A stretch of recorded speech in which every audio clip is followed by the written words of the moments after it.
देखो, simple matter है। कारकत्व को हम कैसे समझते हैं? कारकत्व को समझने के लिए मैंने आपको एक रूपरेखा दिया हुआ था। ठीक है। पता नहीं यार, सही है होगा। हाँ, मैंने एक रूपरेखा दिया था। जैसे याद देखिए, रूपरेखा दिया था कि विश्लेषण, कारकत्व को विश्लेषण करने के लिए आपको सबसे पहले जो समझना होगा वो कालपुरुष कुंडली को ध्यान में रखना होगा। कोई भी कारकत्व। ठीक है। अगर आप इसको एक बार समझ जाएं तो चीजें आपके लिए बहुत आसान हो जाएगी। क्लियर? सॉरी सौम्यदीप। सर, मैं यहाँ पे ऐड कर रही हूँ। सॉरी सर, मैं यहाँ पे ऐड कर रही हूँ। आपने हाँ फोर्थ हाँ, हाउस सुन लिखा रहा है। हूँ, आप मैंने बोलते रहिए। मैंने सर अपने आर्टिकल में सेकंड हाउस और एट्थ हाउस को भी जोड़ा है इससे। नहीं नहीं नहीं, मैं वही बता रहा हूँ। हाँ, क्योंकि प्लैनेट्स का भी नेचुरल कारकत्व होते हैं, तो सेकंड भी जुड़ जाएगा। नहीं नहीं नहीं नहीं नहीं, मेन मैटर है। मैंने बोला एक ही चीज, चंद्रमा के कारकत्व के विश्लेषण करने के लिए काल पुरुष कुंडली को ध्यान में रखना जरूरी होगा। अब चंद्रमा का कहाँ कहाँ कारकत्व आता है? चंद्रमा का कारकत्व कौन सा है? चंद्रमा है जल। यस और नो? यस। यस। तो जितने जल तत्व राशि है वो कहीं ना कहीं चंद्रमा से जुड़ी हुई है। राइट। क्लियर? जी सर। तो 1 4 7, सॉरी, नहीं हाँ, सर। 1 4 सर जल तत्व कौन कौन सा एक। है? सॉरी, एक तो है ही नहीं। जी चार। चार चार। आठ बारह चार, सर। जी सर। 4 8 12। 4 8 12। तो चार जी आठ सर। बारह जल तत्व से जुड़ी हुई। जी देखिए, सर। हम जब नक्षत्र को समझ रहे थे तो मैंने आपको क्या बोला था कि जैसे वहां पे है ना, मतलब शुंभ, सत्वगुणी, रजगुनी, तमोगुनी जो ग्रह हैं उनके जितने नक्षत्र आएंगे वो उन्हीं के अनुसार होंगे। इसी तरह से अगर चंद्रमा की पूरा का पूरा कारकत्व को हमको समझना है तो आपको कालपुरुष कुंडली के सारे इन राशियों को समझना पड़ेगा, जहां पे जल तत्व आते हैं। तो 4 8 12 में आते हैं। अब 4 8 12 का टोटल विश्लेषण करने के बाद ही आपको चंद्रमा का विश्लेषण संभव है। मैम ने वही चीज मेरे को आज भेजा तो मेरा दिल गदगद हो गया। पर वहां कुछ चीजें और हमको ऐड ऑन करना है। मैम उसको ग्रुप में दे दीजिएगा। जी सर, कुछ चीजें रह गई हैं तो मैं उसको भी डाल दूंगी आर्टिकल के रूप में सेट करके सर। हाँ, ग्रुप। क्योंकि बात सेकंड हाउस से भी सर वहां पे चंद्रमा उच्च का होता है, तो वहां से भी बहुत सी चीजें निकलती हैं, बहुत जैसे बहुत भोजन, बहुत सारा चीज। लेन मैं देन। हाँ उसमें जी सर। उसमें मैं कुछ ऐड ऑन करना चाहूंगा। मैं सिर्फ जी वो सर। ऐड ऑन ही आज चर्चा करूंगा जी चंद्रमा सर। में। ठीक है। जी सर। क्योंकि आपने जो चीज लिखा है that is very good, very very good. हमको बहुत अच्छा लगा। बट होता क्या है मैम, हमारे कुछ बॉडी के पार्ट में भी जल तत्व का कुछ महत्व होता है। हाँ जी सर। ठीक है। वो जो आप शायद नहीं लिखोगे, मैं जी उसको सर। थोड़ा ऐड ऑन कर दूंगा। जैसे जी सर। गलगंड, गले का जो प्रॉब्लम्स होते हैं हाँ जी। वो चंद्रमा का कारकत्व है। गलगंड जिसको बोलते हैं। जैसे जहां पे लिम्फोसाइट्स की जो भी चीजें आके इकट्ठी होके खुल जाता है, सूजन होता है, शोथ होते हैं। जैसे फील पाँव जानते हैं, हाथी पाँव। जी सर। फील पाँव या हाथी पाँव जानते हैं ना? सोमदीप जानते हो हाँ क्या? जी सर। हाँ सर। नहीं नहीं, आप लोग सिरोसिस जानेंगे। एलिफेंटाइटिस, सिरोसिस सर। एलिफेंटाइटिस बोलते हैं शायद। हाँ क्या बोल रहे हैं निखिल जी, ये रामावतार जी? एलिफेंटाइटिस शायद। सिरोसिस, हाँ सिरोसिस हाँ, बोलते हैं क्या सर? नहीं नहीं नहीं, सिरोसिस अलग है, वो स्किन अच्छा अलग जलोदर है। है, वो भी इसी के अंदर आएगा। सिरोसिस जो है वो जलोदर है, वो भी इसी के अंदर आएगा। और ये एलि माने फील पाँव, हाथी पाँव, ये बोला जाता है पैर का। देखिएगा, एक गोद होता है, गोद। जी जी जी। देखिए हाँ पैर गोद, फूल जाते हैं, मोटे मोटे हो जाते हैं। हाँ ठीक है। और पाँव जो है इसको बोलते हैं। उसी को फील पाँव या हाथी पाँव बोले जाते हैं। ठीक है, फाइलेरिया अंग्रेजी में बोले जाते हैं। एक और उसका कोई एक टर्म है एलोपैथिक साइंस में, वो एग्जैक्टली मुझे अभी याद नहीं है। ठीक है, पाँव देखिएगा इतना फील पाँव हो जाता है, इतना पूरा, वो इसके अंदर आता है।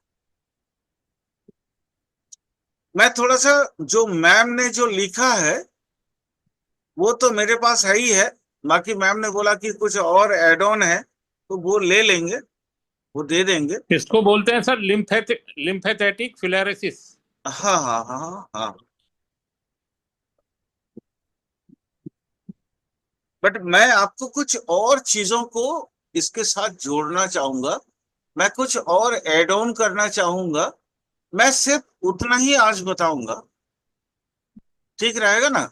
मैम उसको ग्रुप में डाल दीजिए ना तुरंत, ताकि मैं उसको सर, सर मैं साथ में इतना जितना आपको बेचा था उतना तो डाल दूंगी, जो आर्टिकल लिखा है उसको फ्रेश करके डालना होगा सर मुझे। डाल पाएंगे मैम आप? सर जो आपको भेजा वो तो अभी डाल दूंगी, लेकिन जो आर्टिकल लिखा है ना वो मुझे फ्रेश करना पड़ेगा ताकि समझ में आए। फ्रेश करके फिर मैं डाल दूंगी। अभी वाला कहिए, अभी डाल दूं? यानी आप, आपका जो भी है आप डाल दो ना, आपका जो है आप डाल दो। अगर जी हो सर डाल सके दें। तो मैं उसमें कुछ क्लैरिफाई करने का कोई मौका मिल जाए मुझे। नहीं नहीं सर, वो आर्टिकल मुझे फ्रेश करना पड़ेगा ना, जैसे सर डायरी अच्छा में अच्छा रख अच्छा, लिखते हैं अपना। अच्छा ठीक ठीक, कोई बात नहीं, कोई बात नहीं, कोई बात नहीं। फ्रेश करके सर मैं डाल दूंगी, बहुत अच्छे से क्लियर हो जाएंगी वो चीजें। ठीक है, ठीक है, उसको आप डाल दीजिए। अभी आप कोई बात नहीं मैम, छोड़िए। मैं यहीं से इसको ऐसे लगा के मैं अपन लोग बात करते हैं, ठीक है? एक्चुअली कुछ चीजों को अपने को समझना पड़ेगा। आज मैं आप लोगों को वो बताने की कोशिश कर रहा हूं कि चंद्रमा है कौन, चंद्रमा का संज्ञा या परिभाषा क्या है।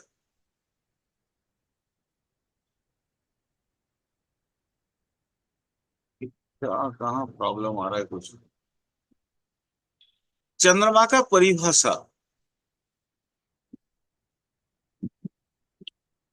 अ, महर्षि जैमिनी चंद्रमा का एक परिभाषा दिए थे। उस परिभाषा को अगर हम समझ लें तो अपने को ना बहुत सारा चीज समझ में आ जाए। उन्होंने कहा था, चंद्रेनो सांख्य योग का। अगर आप बोलोगे तो लिखूंगा, अगर बोलोगे तो लिखूंगा, अगर समझ आ रहा है तो लिखूंगा नहीं। सर समझाइए फिर देखते हैं। ठीक। चंद्रेण सांख्य योग्य सांख्य योगज्ञ साहित्योग्य गायकस्य, मतलब चंद्र कारकत्व रखता है जितने भी कल्पना विषयक जितने भी चीजों का, जैसे साहित्य हो गया, गायक गायकी गायकी जिसको कहते हैं, सांख्य योग। सांख्य योग वो बेसिकली कपिल मुनि का लिखा हुआ एक दर्शन है, जो कि आयुर्वेद और एस्ट्रोलॉजी दोनों के लिए बहुत ज्यादा जरूरत होता है, क्योंकि वहां हमारे कंप्लीट वो 24 तत्व के बारे में उन्होंने लिखा हुआ है। पंचेंद्रिय, पंच ज्ञानेन्द्रिय, पंच कर्मेंद्रिय, ठीक है, मन, पुरुष, आत्मा, इंक्लूडिंग ऑल करके उन्होंने ये सारी चीजों को एडप्ट किया। वो टोटल 24 तत्व है, वो सांख्य योग है। तो चंद्र ये सारे चीजों को बताता है। अब कैसे बताता है, क्यों बताता है, वो आपको प्रैक्टिकल के दौरान ही हम बता पाएंगे, क्योंकि चंद्र जिस राशि में होगा, सपोज मान लीजिए किसी भी राशि में बैठा है, चंद्र का अपना कुछ नक्षत्र है। आप सभी जानते हैं 9 ग्रह है, और 9 ग्रह के हर एक के अधीन 3-3 नक्षत्र है। चंद्र के अधीन भी 3 नक्षत्र है, वह तीनों की क्वालिटी अलग अलग। उन्होंने सिर्फ एक श्लोक में पूरा कंप्लीट करने की कोशिश किया इसको। तो वो इधर हम जैसे नक्षत्र पढ़ेंगे और डिटेल में, उस समय हम क्लियर कर पाएंगे, आप लोगों का जो भी डाउट होगा उसको क्लियर कर पाएंगे। अदरवाइज जब प्रैक्टिकल करेंगे तो उस समय पूरा का पूरा क्लियर कर पाएंगे। मैं अभी कोशिश वही कर रहा हूं कि किसी तरीके से प्लैनेट के कारकत्व को समझ के हम थोड़ा बहुत प्रैक्टिकल कर पाए। उसके बाद फिर नक्षत्र का पूरा पूरा ज्ञान चाहिए, क्योंकि मैं आप लोगों का जो एक सच बताऊं, सुन के शायद बताइए आप सर। लोगों को अचंभित होगा।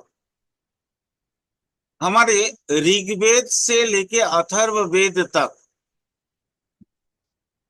ये जितने परिधि, समय की परिधि है, उस समय का जो इतना मतलब जो क्या बोलते हैं, परिधि बोलेंगे बेटर रहेगा, वहां पे नक्षत्रों को ही हम ज्यादा से ज्यादा प्रधानता देते थे। ये राशि जो है ना, बराह मिहिर के बाद या पराशर जी के बाद, पर नहीं, बराह मिहिर तो बहुत लेट की बात है, बहुत देर में आए। पराशर जी सबसे पहले उन्होंने राशि और नक्षत्र की ये जो कॉम्बाइन है, जिसको आजकल हम लोग कुंडली के नाम से जानते हैं, वो उन्होंने सबसे पहले उन्होंने डिजाइन किया था इसको। उससे पहले कम से कम 27-28 जो महर्षि बने, जिन्होंने एस्ट्रोलॉजी को काफी आगे रिसर्च करके आगे निकाला। अत्रि जी है, नारद हैं, इत्यादि इत्यादि। ये जो मुनि ऋषि, इन्होंने जो रिसर्च करके, बट उस समय उन्होंने मेनली नक्षत्र को लिया था। आज भी हमारे भारतवर्ष का अगर साउथ पार्ट में आप लोग कभी जाएं, वहां पे देखिएगा जन्मदिन जो पालन होता है ना, हम लोग तो ग्रेगोरियन मत में पालन करते हैं ना। अंग्रेजी फैलाना तारीख को जन्म हुआ, उसी दिन मेरा जन्म तिथि बनता है, पालन करते हैं ना जन्मदिन, बर्थडे। बट साउथ में आज भी अगर आप लोग देखेंगे तो उस दिन को नहीं, उस तिथि को, उस नक्षत्र को जन्मदिन पालन किया जाता है। और ये ज्यादा वैज्ञानिक है, ज्यादा वैज्ञानिक, क्योंकि दशा प्रवेश, सॉरी, माने हाँ, वर्ष प्रवेश उस दिन होता है। तो ये बहुत ज्यादा इंपॉर्टेंट होता है। बट अभी चूंकि लक्ष्मी मैम कुछ बोलना चाह रही थी। नहीं सर, वही वर्ष प्रवेश आपने हाँ, बोल दिया, मैं वर्ष वही बोलना प्रवेश। चाह रही हूँ।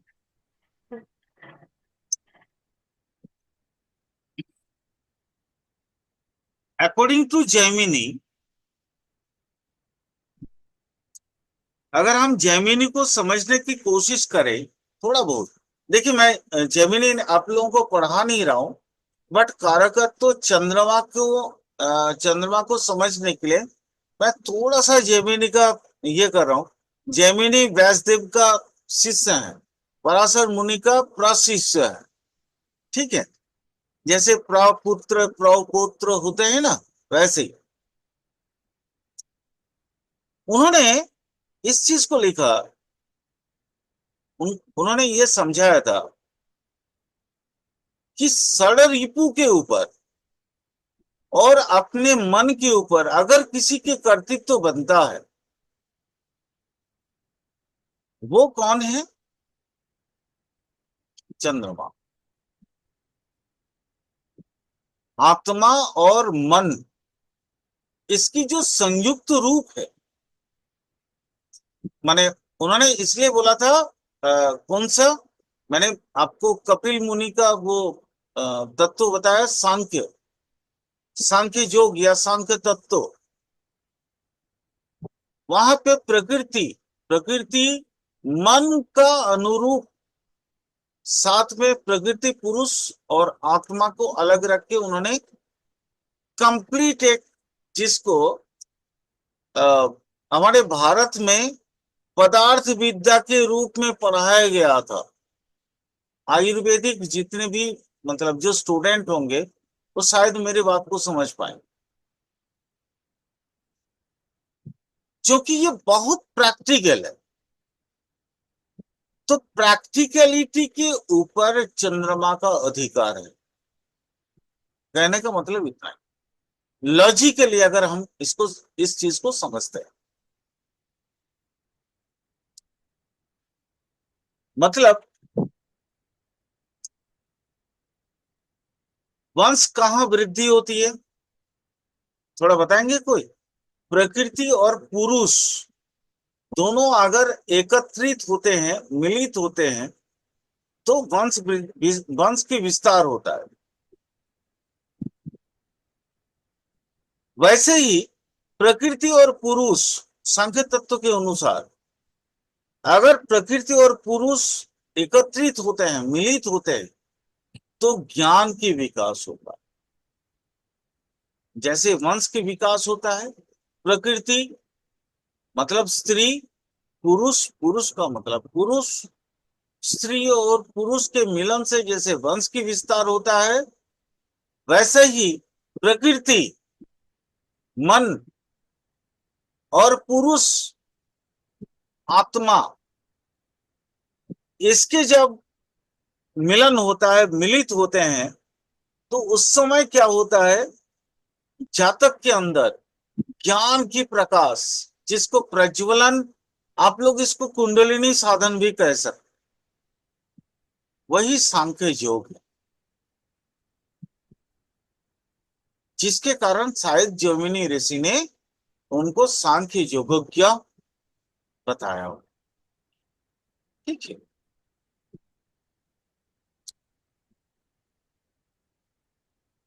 अब चंद्र जैसे मैम ने भी लिखा था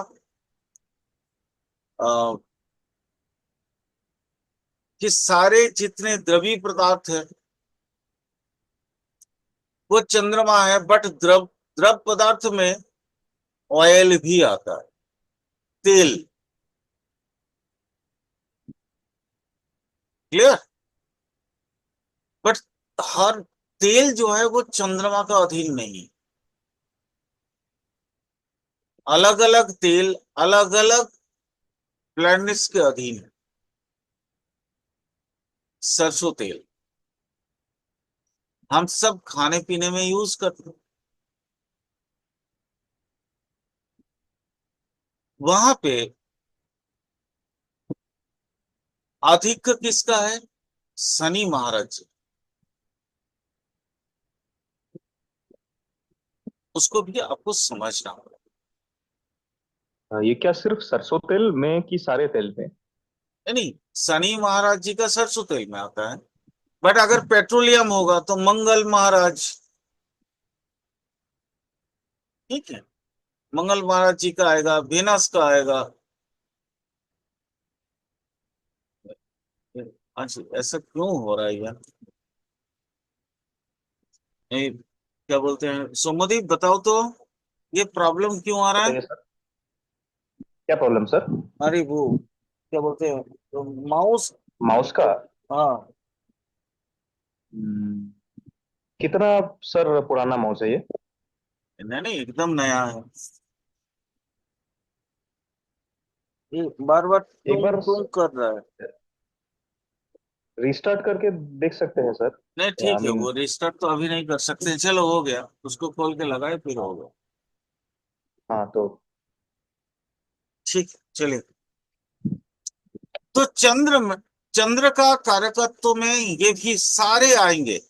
साहित्य सेवा, गीत वाद्य, संगीत कला, गायक गायिका, आमोद प्रमोद करने वाला जितने भी चीजें हैं, मतलब जहां हम माइंड फ्रेश करते हैं, वो सारी चीजें चंद्रमा के अधीन आएंगे। ये मैम ने लिखा है और मेरे को अच्छा लगा। बट वहां पे एक चीज और समझना है, चंद्र कला परिवर्तन करता है डेली बाय डेली, हर दिन। तो सर ये हॉबीज चंद्रमा में होंगे जो माइंड को फ्रेश करते हैं, कोई भी हॉबी? हाँ हाँ हाँ हाँ हाँ, 100%। हॉबीज, बिल्कुल। क्योंकि मन को आकृष्ट करने वाला जो भी चीजें हैं वो चंद्रमा के कारकत्व में। भावुकता, इमोशन एटसेट्रा जितने भी चीजें हैं, शायद ये लक्ष्य में आपने नहीं लिखा था ना, लक्ष्मी मैम? सर मैंने इनडायरेक्टली काफी चीजें उसमें लिखी हुई हैं नहीं नहीं, उसको मालूम है सर। मालूम है, इसलिए तो मैंने वो सिर्फ ऐड ऑन ही करेंगे, ऐड ऑन ही करेंगे हाँ मैम। सर। सर मैंने, जैसे आर्ट आ गया, आर्ट में सारी चीजें आ गई, हाँ, क्रिएटिविटी में भी सारी चीजें आ गई। जैसे होता है देखिएगा, हम कभी कभी बहुत खुश होते हैं कोई कारण के बिना ही, और कभी कभी हम बहुत दुखी रहते हैं कारण के बिना ही। होता है ना हाँ जी सर। सोमदीप, होता है ना ये भी हाँ, चंद्रमा, ये भी चंद्रमा, ये भी चंद्रमा है। चंद्रमा का कारकत्व में ये भी आता है, अवसन्नता, माने बोगस लगना, मन को छिन्नता महसूस होना, शोक पैदा होना, है ना, ये सारी चीजें इसके अंदर आई। जड़ता, मतलब कुछ काम करने का मन नहीं करेगा, लगेगा हम सोए रहे। ये शनि का भी कारकत्व है, याद रखना। शनि भी बहुत आलस है, लेकिन ये चंद्रमा भी आएगा, चंद्रमा में भी आएगा, बशर्ते आपके वहां पे एक टर्म एंड कंडीशन होगा कि चंद्रमा पाप पीड़ित होनी चाहिए। क्लियर? ये मैम ने नहीं लिखा था, इसलिए इसको ऐड ऑन कर दिया।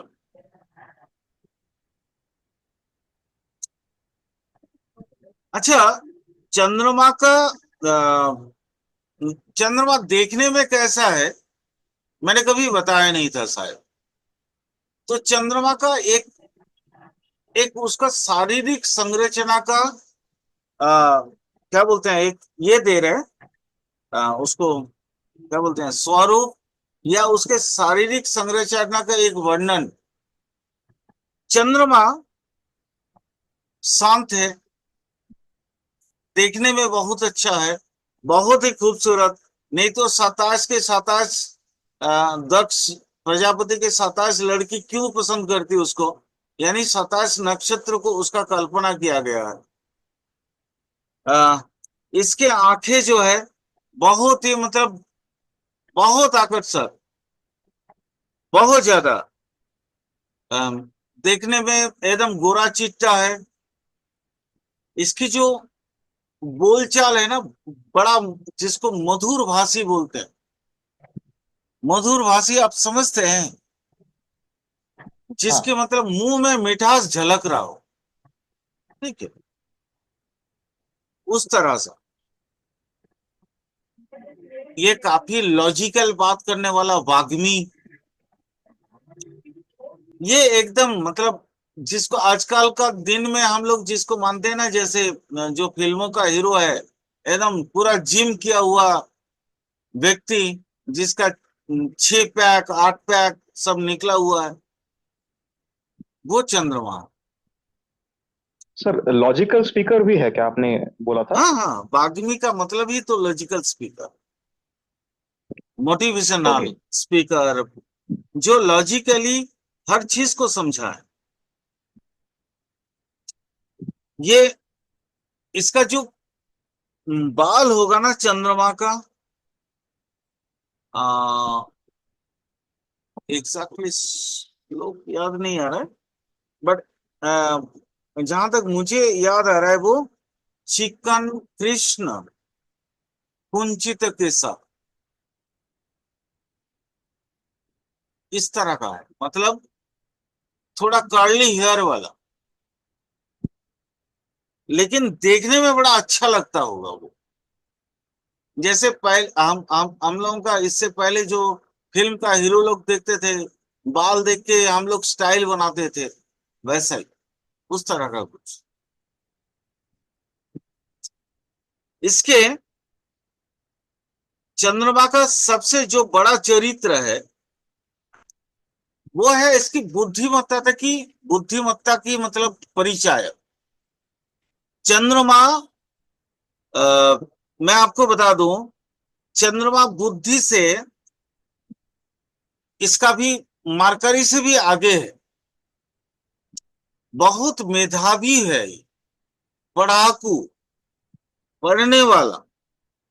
और इसके एक एक मतलब क्या बोलते हैं उसको, जो हंसी होती है ना, एक अजीब सा मतलब मुस्कान जिसको कहते हैं, हर समय अधर पे लगा हुआ मुस्कान, चंद्रमा का कारकत्व है। देखने में इतना खूबसूरत कि स्त्रियां हमेशा इसकी तरफ अनुरक्त होने वाली। वो इसलिए शायद किया गया क्योंकि रोहिणी नक्षत्र में कृष्ण जी का जन्म हुआ था, और उनका मालूम ही है कि रोहिणी नक्षत्र में पैदा हुए कृष्ण की मतलब संगिनी कितने थी, ठीक है। इनको ना दूध और जो मिष्टान्न होता है, मिष्टान्न मिष्टान्न मतलब मिठाई, खीर, इस तरह का जो चीजें हैं, है ना, वो बहुत ज्यादा प्रिय है इनको। अ, इसमें एक और चीज हम जोड़ेंगे, शारीरिक समस्या में बात श्लेष्मिक, जो भी प्रकृतिगत जो शारीरिक समस्याएं होती है वो चंद्रमा की होती है। बात बात स्लैश क्या बोले थे? स्लैश बात श्लेष्मिक, स्मिक क्या होता है सर? श्लेष्मा मतलब कफ, आयुर्वेद में तीन चीजों को माना जाता अच्छा है अच्छा शरीर के अच्छा, दोष। श्लेष्मिक, ओके। श्लेष्मिक, मुझे मैं सर इंग्लिश वाला स्लैश समझ रहा था, सॉरी सर। नहीं नहीं नहीं, श्लेष्मिक, बात कफ पित्त। तो ये बात कब वाला है आयुर्वेद के लैंग्वेज में अगर हम।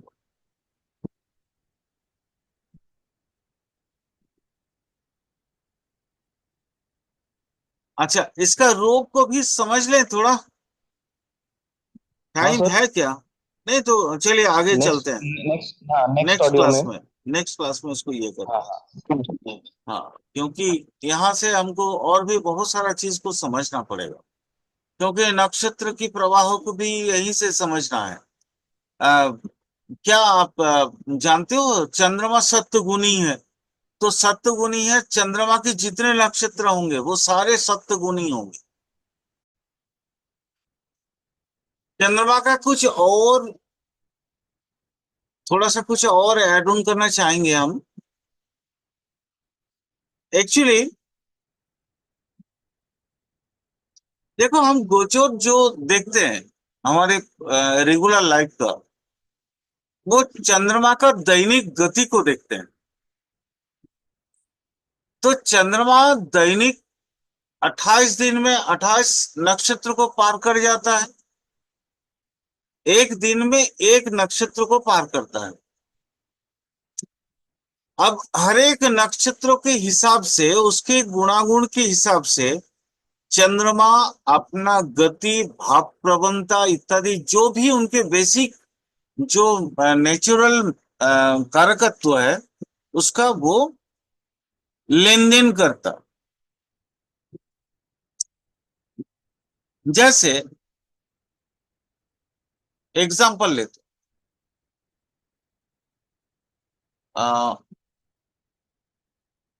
क्रूर, मान लीजिए क्रूर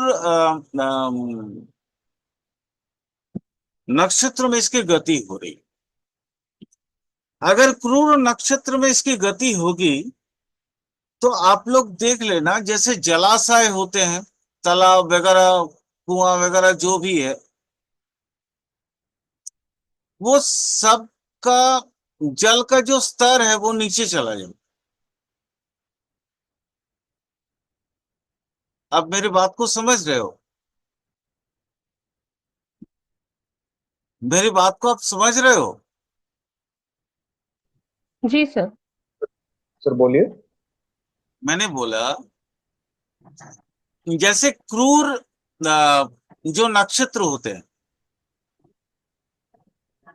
क्रूर नक्षत्र में से अश्विनी आता है, ये सब माने ये जो टाइम पीरियड है, इस टाइम पीरियड में देखना चंद्रमा चूंकि जलाशय पे अधिपत्य रखता है, तो उसके जो अ, चंद्रमा को पसंद नहीं करता, इसके पीछे एक कहानी है। एक क्या बोलते हैं, हमारे पौराणिक गाथा है। चंद्रमा को हर एक नक्षत्र पसंद नहीं करता। मालूम होगा आपको, दक्ष प्रजापति के, लक्ष्मी मैम ये कहानी मालूम है ना आपको? आप थोड़ा बताइए ना।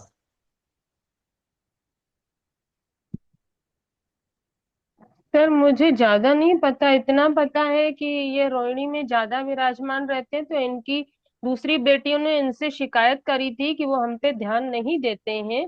तो उन्होंने फिर इसे एक बार समझाया, ये जब नहीं समझे तो इनको शापित किया कि तू क्षीण हो जा। इस तरीके की कहानी मुझे बिल्कुल पता है बिल्कुल, सर। आप एकदम, कारण क्या है आप देखिएगा, अगर इसकी आप गणितिक दिक देखें तो नॉर्मली 24 घंटा 23 घंटा के आसपास में नक्षत्र को ये छोड़ देता है, बट रोहिणी में बहुत ज्यादा देर तक रहता है।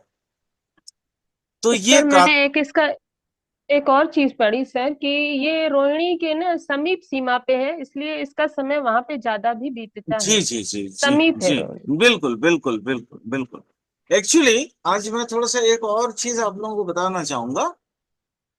हमारे जब ये प्राचीन ऋग्वेद कालीन जो नक्षत्र पद्धति थी, वहां हम स्टार्ट करते थे कहाँ से? सूर्य से। कृतिका। कृत्तिका से, कृत्तिक के बाद ही रोहिणी। तो जैसे कृत्तिका में सूर्य सबसे, सूर्य का 3 ये है, आपका नक्षत्र है। एक मिनट, कृत्तिका, पूर्वाषाढ़ा और एक सेकंड, पूर्व फाल्गुनी, एक आई थिंक। ये देखो यहाँ सूर्य का, अगर हम सूर्य को देखें तो कृत्तिका, उत्तर फाल्गुनी और उत्तर आषाढ़ा, है ना। उत्तर, ओके। तो ये 3 नक्षत्र है। ये एक्चुअली उस समय, जब हमारा उस समय ये था कि पृथ्वी जब वर्षारंभ शुरू करती थी, यहाँ देखिए पृथ्वी लिखा हुआ है, तो पृथ्वी वर्षारंभ जब शुरू करती थी तो उस समय ये नक्षत्र आते थे, कृत्तिका। बट बाद में जब ये अयनांश या अयन की बदलाव की वजह से हम लोग हमारा जो पहला नक्षत्र आता है वो अश्विनी आता है, ठीक है। अश्विनी के बाद भरणी, भरणी के बाद कृत्तिका, फिर रोहिणी, इस तरह से करके रेवती तक टोटल 27 नक्षत्र आते हैं। कहने का मतलब इसमें से कुछ नक्षत्र उदासीन भी है और कुछ नक्षत्र अपने पापा से, मतलब वो पौराणिक गाथा को अगर हम अमल में ले लें तो अपने पिता से चंद्रमा की वो 27 के 27 जो पत्नियां हैं, उनमें से कुछ पत्नियां चंद्रमा की, दक्ष प्रजापति के बेटी, उन्होंने क्या किया था, शिकायत की थी चंद्रमा की कि वो रोहिणी पे बहुत ज्यादा, रति को बहुत ज्यादा, रोहिणी को बहुत ज्यादा समय देता है, जिसके कारण शिव शंभू की मस्तक में चंद्रमा आसीन हुए। तो जो भी होता है अच्छे के लिए होता है। अब हमको ये समझना है ऐसा क्यों हुआ। मैंने आपको जैसे बता रहे थे, क्रूर ग्रह, सॉरी, क्रूर नक्षत्र, नक्षत्र का परिभाषा आप लोगों ने जाना, देखा होगा। नक्षत्र का परिभाषा हमने टोटल दिया था, सौम्य प्रकृति का, क्रूर प्रकृति का इत्यादि। अगर नहीं जाने होंगे तो फिर अगले नक्षत्र का क्लासेस में उसको हम और ज्यादा डिटेल लिखाएंगे, बट हमको उसको ज्यादा ये नहीं करना है। तो अश्विनी नक्षत्र कुछ ऐसे नक्षत्र हैं जो चंद्र का शिकायत किया, उनके साथ चंद्रमा का उतना अच्छा बनता नहीं। अगर उन नक्षत्र में चंद्र आते हैं, मंगल के नक्षत्र में, शुक्र के नक्षत्र में, तो चंद्रमा को उतना अच्छा, ये आप लोग वो ग्रह मैत्री बता सकते हैं, नेचुरल मैत्रिता। वैसे चंद्र कोई किसी को अपना दुश्मन नहीं मानता, करेक्ट। चंद्र किसी को अपना दुश्मन नहीं मानता, बट बुध अपने माने चंद्र को अपना दुश्मन मानता है, करेक्ट। ठीक है। तो बुध के 3 नक्षत्र हैं, वो 3 नक्षत्र पे, अश्लेषा, बोलिए। अश्लेषा, ज्येष्ठा, रेवती। अश्लेषा, ज्येष्ठा और रेवती, गुड, वेरी नाइस। तो ये बुध के, जैसे ही बुध के नक्षत्र में चंद्रमा जाते हैं तो यहाँ पे चंद्रमा अपने आप को अच्छा फील नहीं करते,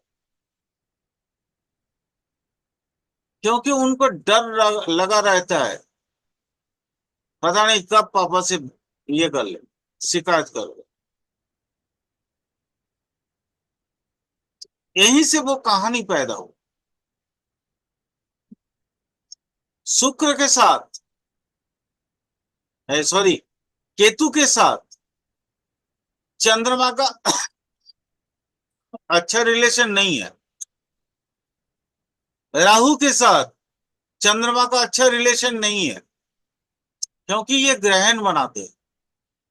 तो ये देखिए, आर्द्रा, स्वाति, शतभिषा, ये राहु के 3 नक्षत्र हैं, और केतु के 3 नक्षत्र हैं, अश्विनी, मघा और मूला। यहाँ पे भी चंद्र अपने आप को कंफर्ट फील नहीं कर, उनको चूंकि चलना है, इसलिए किसी को वो अपना दुश्मन नहीं माने। शनि के 3 नक्षत्र में चंद्रमा अपने आप को कंफर्ट फील नहीं करते हैं। शनि के 3 नक्षत्र कौन सा है? पुष्य, अनुराधा और पुष्य, अनुराधा और उत्तर उत्तरा भाद्रपद। भाद्रपदा। उत्तर भाद्रपद। तो यहाँ पे वो अपने आप को कंफर्ट फील नहीं करते। चंद्र की जो 3 नक्षत्र है, रोहिणी, हस्त और श्रवणा, हस्ता और श्रवणा। हाँ, रोहिणी, हस्त और श्रवणा, ये 3 नक्षत्र में सबसे अधिक प्रिय नक्षत्र होता है रोहिणी, और श्रवणा अप्रिय नक्षत्र में से एक है चंद्रमा का। तो चंद्रमा की कारक तत्व में जब हम इन नक्षत्रों में उसके गोचर देखेंगे, वो कारक तत्व, मैंने जैसे दैनिक गति की बात करी ना अभी थोड़ी देर पहले, दैनिक गति, तो चंद्र का दैनिक गति को भी आपको ध्यान में रख के जो है चंद्र का कारक तत्व को समझना पड़ेगा, कारकत्व को समझना पड़ेगा, क्योंकि सर वो आपने हस्ता हस्ता बोला था कि श्रवणा जो अप्रिय नक्षत्र है? अप्रिय श्रवणा है। ओके। श्रवण, देखिए, उनको कुछ कुछ उनके जो 27 पत्नियां हैं, 9 पत्नी जाके बेसिकली शिकायत की थी, तो 9 तो मैंने आपको दे दिया, अश्लेषा, ज्येष्ठा, रेवती, अश्विनी, मघा, मूल, आर्द्रा, स्वाति, शतभिषा। कुछ उनको सपोर्ट किए थे पुष्य, अनुराधा, उत्तर भाद्रपद, शनि वाले। बाकी कुछ जो है चुपचाप थे, मौन थे, ना शिकायत किए थे और ना उनको, मतलब क्या बोलते हैं, उनके सपोर्ट में खड़े थे। उनके सपोर्ट में खड़ी सिर्फ और सिर्फ रोहिणी थी। ठीक है। तो बट सूर्य, शुक्र, इसके जितने भी नक्षत्र आए हैं, इन सभी का वो भी उनको उतना ज्यादा, क्या बोलते हैं, प्रिय नहीं। ध्यान से समझो इस चीज को। सर इसका कोई लिस्ट मिल सकता है क्या? लिस्ट है तो यहीं पे है, तो दे देंगे ना। अभी तो हम आपको लिस्ट से ही पढ़ा रहे हैं ना। ये ये नहीं दिख रहा है आपको? एक पिक्चर जो बना हुआ है। हाँ, बट इसमें सर प्रिय अप्रिय ये कैसे पता करेंगे? अरे यार, कौन उसके कंप्लेन लिए, किया था? ये स्टोरी सर, स्टोरी तो मुझे पता नहीं था सर। नहीं नहीं, वो स्टोरी पढ़ लेना, महाभारत पढ़ लेना, समझ आ जाएगा। महाभारत पढ़ लोगे तो आपको पूरा का पूरा समझ आ जाएगा। महाभारत तो पढ़ते ही हो। क्या प्रॉब्लम हो रहा है, बार बार इस तरह का दिक्कत हो रहा है।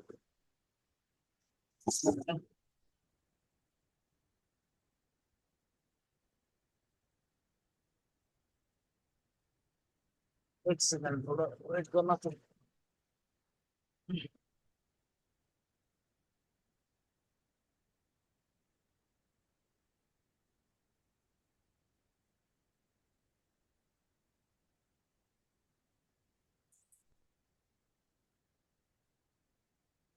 हेलो। हाँ चलो, अब काम कर रहे हैं। हेलो, आवाज सही है ना? हाँ बोलिए, बोलिए सर। ठीक ठीक। इसका लिस्ट ऐसे देखो, बहुत ज्यादा लिस्ट की आवश्यकता नहीं है, बट पढ़ोगे तो ऑटोमेटिकली धीरे धीरे आपको ये समझ में आ जाएगा।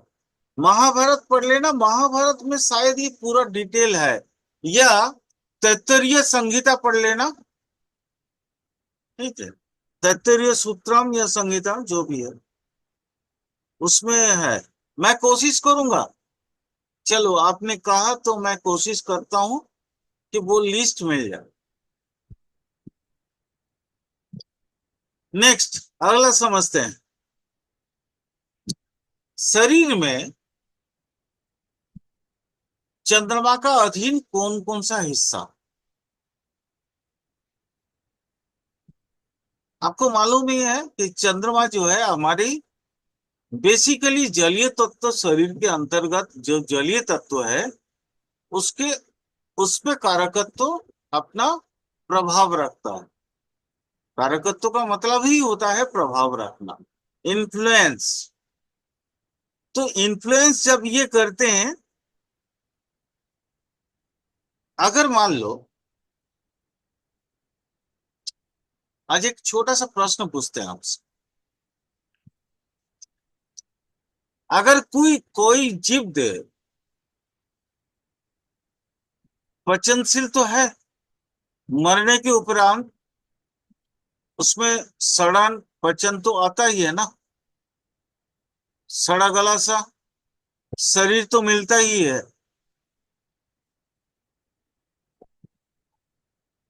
भाई कोई कुछ बोलोगे या नहीं? सड़ा गला कुछ समझते हो इसको या नहीं समझ रहे हो?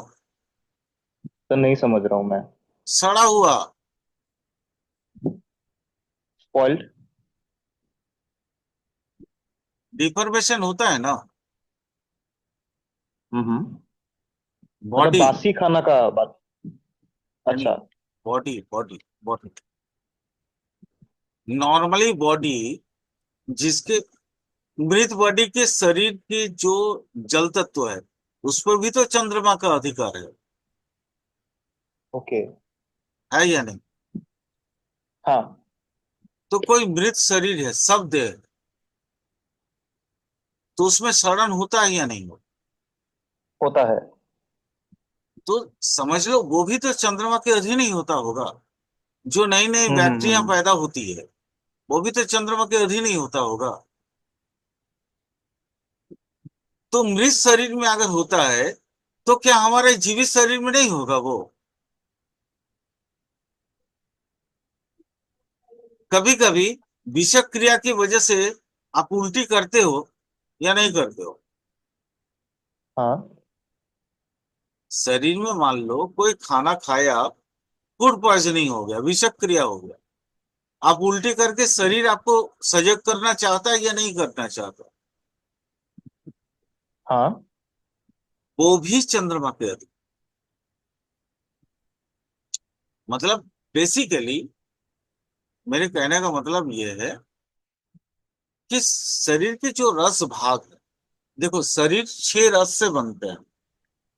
कितने रस से? है। 6 रस से। ये 6 के 6 रस जो है वो चंद्रमा के अधीन है। ये 6 6 रस क्या आप जानते हो? नहीं सर। बताता हूं। यहाँ 5 उंगली है तो चलो एक से स्टार्ट करते हैं। मिष्ट रस, मिष्ट रस जैसे गुड़ मधु वगैरह का जो रस होता है, ठीक है, मिष्ट रस बोलते हैं उसको। कटु रस, कसाय रस, तिक्त रस, लवण रस। क्या क्या बोला मैंने? तिक्त, कसाई, अम्ल। अम्ल तो नहीं बोले अभी। अम्ल नहीं, वो क्या, लवण और मैंने अम्ल बोल दिया, मधुरस।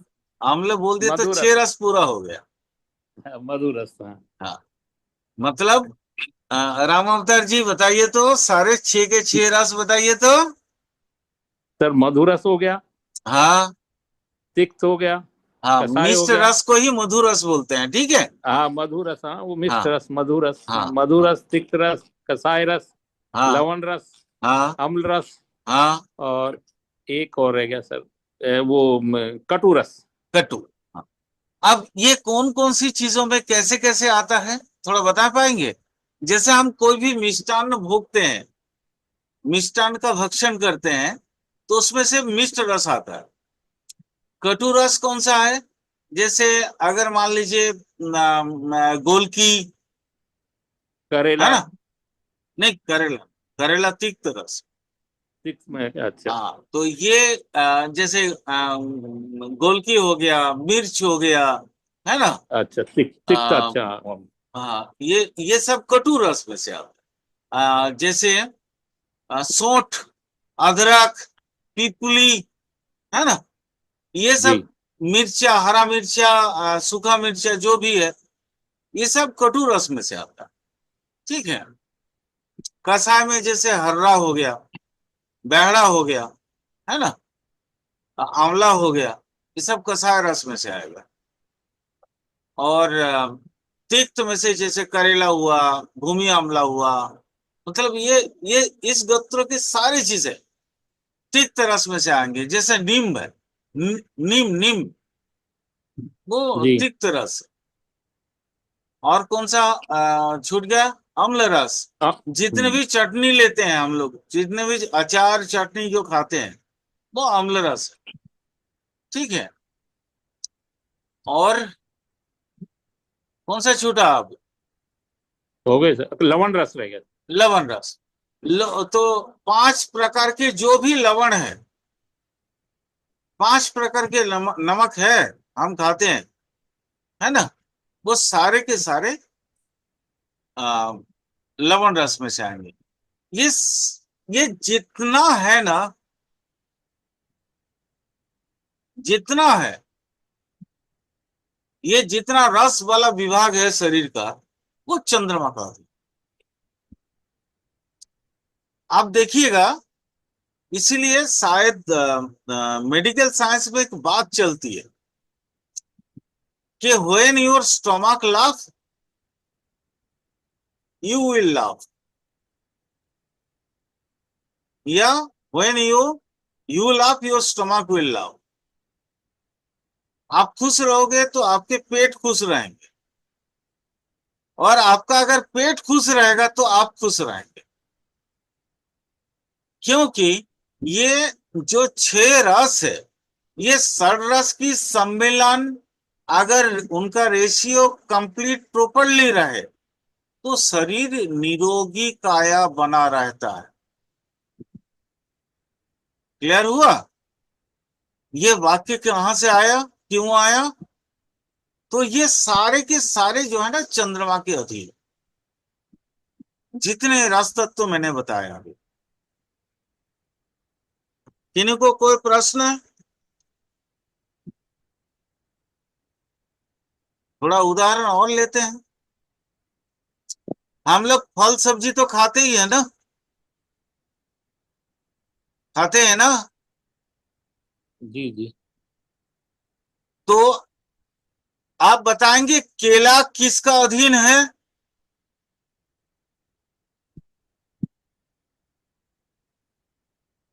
कदली, केले केले,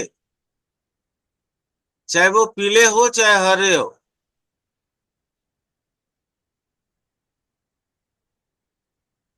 केला बताएंगे? किस में है? कोई ये भी? तो आप ही बताओ सर। अरे चंद्रमा का अधीन है, मैं तो इसलिए पूछ अच्छा। रहा हूँ। केला चंद्रमा का अधीन है। जैसे वो एक नागेश्वर बोल के एक पौधा आता है, वो चंद्रमा का अधीन है। पद्म। सर सारे औषधीय पौधे लगभग चंद्रमा के अधीन ही आते हैं सर, नहीं? नहीं नहीं, सारे औषधियां नहीं आएंगे, क्योंकि उसमें मंगल भी है, बहुत सारा चीज है। अच्छा। मोटी मोटा तौर पे मैं एक आपको बता रहा हूँ। जैसे जल में जितने भी औषधियां तत्व आती है, जल में से जल में हमको वो पानी फल मिलता है ना, सिंघाड़ा जिसको बोलते हैं नॉर्मल। जी तो सिंघाड़ा का आपको याद होगा कि हमारे वो जब कोई त्योहार होता है, व्रत होते हैं, व्रत उद्यापन के लिए सिंघाड़ा का हम उसका बेसन या उसका आटा यूज करते हैं ना खाने पीने में। सिंघाड़ा जानते हैं ना, पानी फल। जी जी जानते हैं। हाँ। तो वो बहुत आ, वो है कुमुद। कुमुद मतलब होता है रात में जो, क्या बोलते हैं उसको, सौमदीप। कुमुद का मतलब वो तुम्हारे यहाँ पे बोला जाता है सालूक। सालूक जानते हो ना? दोनों का ही मीनिंग नहीं जानता। कुमुद भी नहीं जानते हो, सालूक भी नहीं जानते हो? अच्छा, दिखा देता हूँ, चलो। सर जितने वही भी हमारे पेड़ टाइम आते पौधे थे, हैं, हाँ। इंग्लिश मीडियम में। हमारे टाइम आते थे सर, इंग्लिश मीडियम में सब शिफ्ट हो गए तो।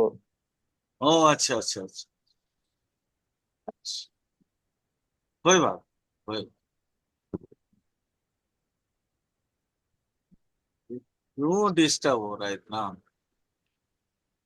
हम अभी, ये देख लो, ट्रिडिंग ट्रिडिंग करके आवाज आ रहा है। हेलो। हाँ। तालाब में सफेद तरह का वो कमल का फूल देखा है? जी water lily. Water lily. Water lily तो हो गया वो कुमुद। एक और कौन सा होता है? लोटस। हम्म लोटस हो गया कमल। वाटर लिली हम्म जिसको बोलते हो वो है कुमुद। हम्म बस वही। वो सारे जितने वृक्ष लता जितने भी चीजें हैं वो सारे चंद्रमा के अधीन है। लगभग सारे औषधियां, कुछ औषधि जो है, जैसे वो कुछ औषधियां मंगल के अधीन आता है, कुछ अ, राहु के अधीन आता है। जैसे 10 मूल यूज करते हैं हम लोग, तो उसमें सतमूल आता है। तो सतमूल, 10 मूल में सतमूल यूज होता है, वो पौधा का नाम है। वो राहु के अधीन आता है।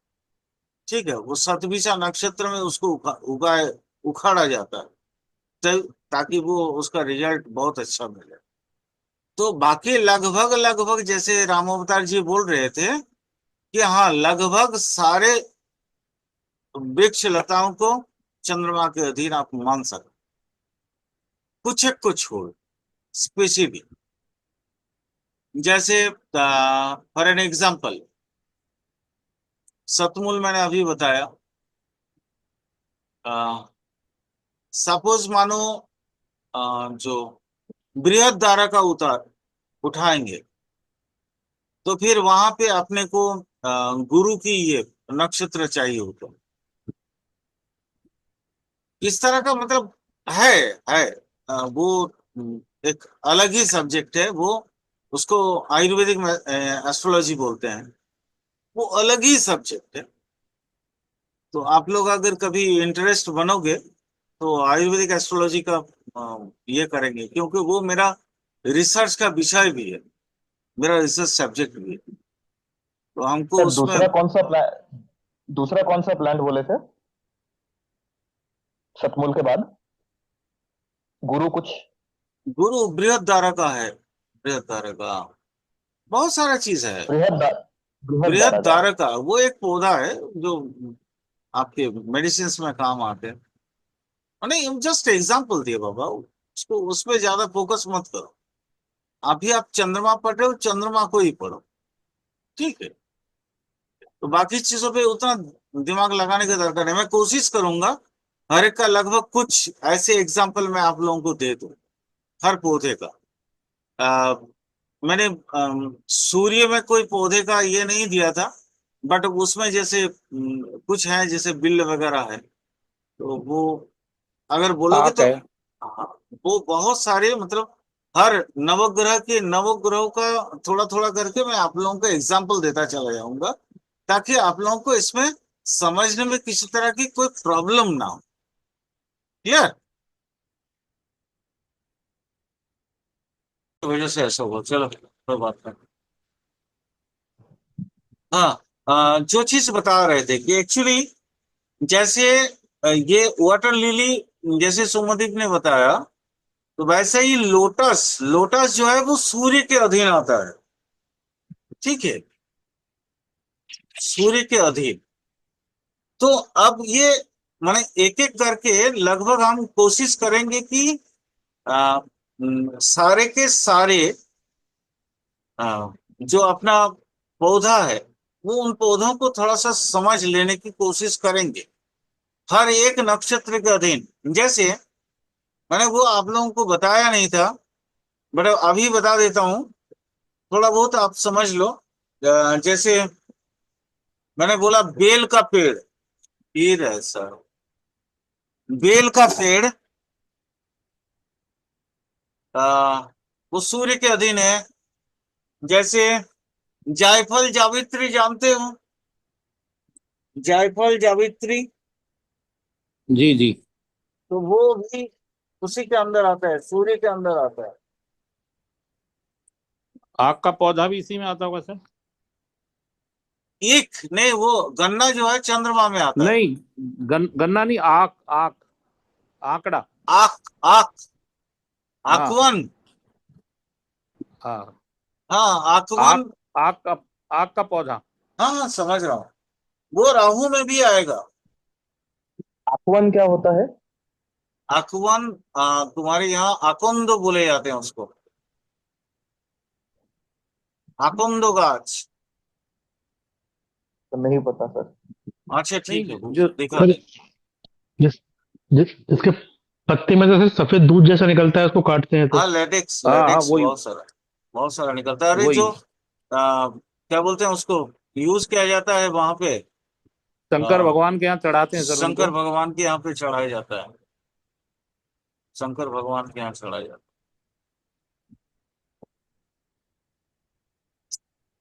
और दिक्कत है यार,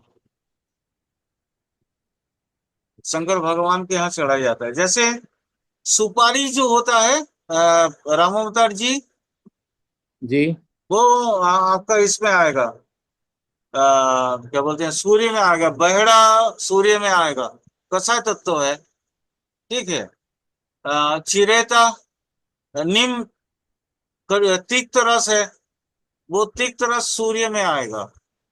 बट सारे रस जो है वो चंद्रमा के अधीन है। ठीक है, लेकिन उसका जो पौधा होगा, वो पौधा जब बाहर में होंगे, वो होंगे आपका सूर्य। जैसे बैड़ा हो गया, हर्रा हो गया, ये सब जो है, नीम हो गया, चिरेता हो गया, ये जितना पौधा है, ये पौधा जब बाहर में है, प्रकृति में है, तब सूर्य है। लेकिन शरीर के आने के बाद वो रस में जैसे कन्वर्ट हो जाएगा, तो फिर वहां आपका वो बन जाएगा चंद्रमा। क्लियर? Okay sir. क्या हो रहा है, समझ में नहीं आ रहा है। कोई बात नहीं, चलिए सर। आह, एक और बहुत इंपॉर्टेंट बात, क्योंकि बहुत ज्यादा शायद समय भी नहीं होगा, तो इंपॉर्टेंट बात मैं आपको बताना चाहूंगा, वो है कि जैसे हम इसका व्यवसाय भी तो समझना होगा ना हमको। इसका बोलिए तो, चंद्रमा का, हेलो, आवाज है ना हाँ मेरा? बोलिए। हाँ आ हाँ रही हाँ सर हाँ। जी आपकी सर। आवाज। तो चंद्रमा के अगर बिजनेस को समझेंगे, तो चंद्रमा की बिजनेस में कौन कौन सा बिजनेस आएगा जानते हैं? जैसे जो कुछ लोग, अ, जितना किसान है, जो कृषि कार्य से जुड़े हुए हैं, वो सारे चंद्रमा में आएंगे, तो सारे के सारे लोग चंद्रमा में आएंगे।